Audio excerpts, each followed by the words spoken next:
amazing things that are happening. A couple months ago, a lot of us actually together, we were in Washington at the rally that those wonderful kids from Parkland and from all over the country put on to talk about one of the most important issues in this campaign.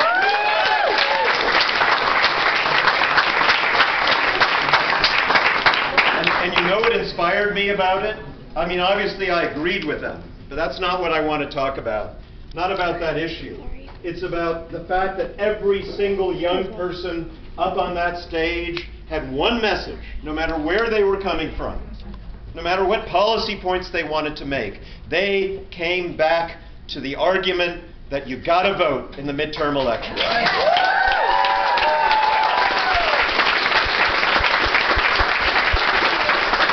And think about what that means. It means that the generation that is represented in this room, that is powering this campaign, they have not given up on America. They believe in America. They believe in the system. They believe in democracy. They know it's on us. We have a responsibility to make this country better, and we can, if we vote.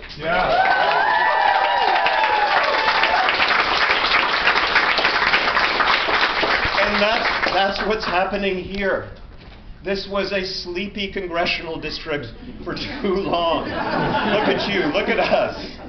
And the people in this room, Senator, you know, this is not a persuasion event. This is a thank you event. These are the folks who've been out there knocking on doors and making phone calls and organizing events for us. And they have done incredible work. As many of you know, our campaign has knocked on more doors, contacted more voters than any Democratic House campaign in the United States of America.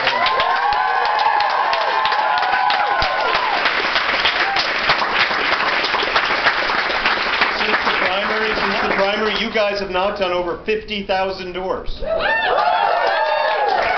have called 67,000 voters. You have had actual, meaningful conversations with 13,000 people.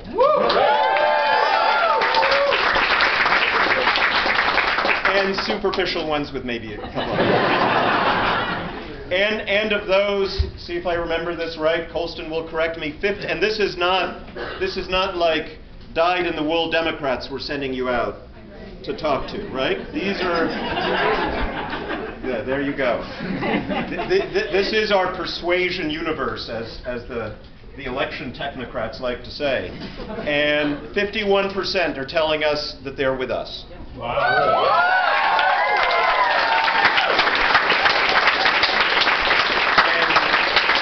38% still undecided, and only a little remainder who say they might vote for our incumbent congressman.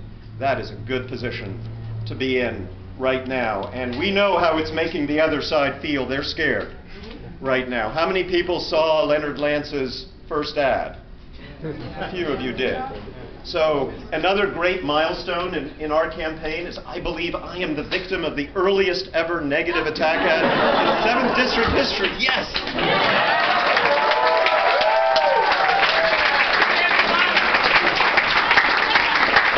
And I love this ad. I want more people to see it because it tells us a lot about their mindset.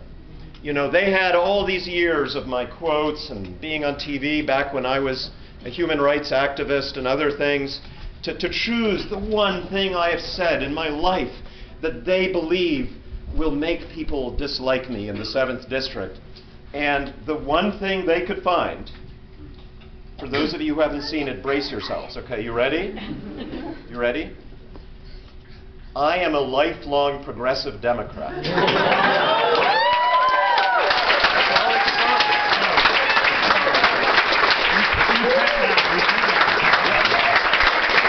And look, we're family here, so I need to be honest with you and reveal these terrible, dark things about me so that you know, you can decide whether you want to keep doing this. And so anyway, we can laugh about that. But we also know that behind that, there is something dark that is building. We're going to be up against a storm that is going to be unleashed on all of us. Not even necessarily from poor old Leonard Lance, but from a Republican Party that does not want to lose this seat.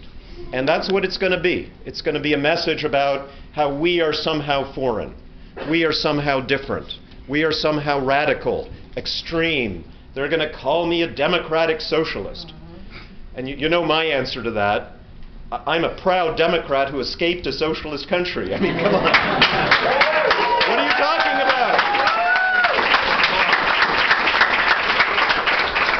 But that's what they're going to say, because if you can't run on the issues, if you can't run on that tax bill, you can't run on health care, you can't run on protecting kids from guns, you can't run on funding infrastructure, you can't run on checks and balances and protecting our democracy, you're going to run on fear.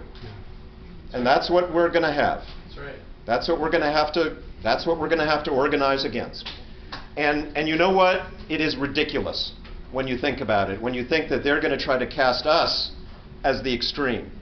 I mean, we've got some debates in the Democratic Party. There are some healthy debates. And there are some people out there, the worst thing you can say about them is they want to provide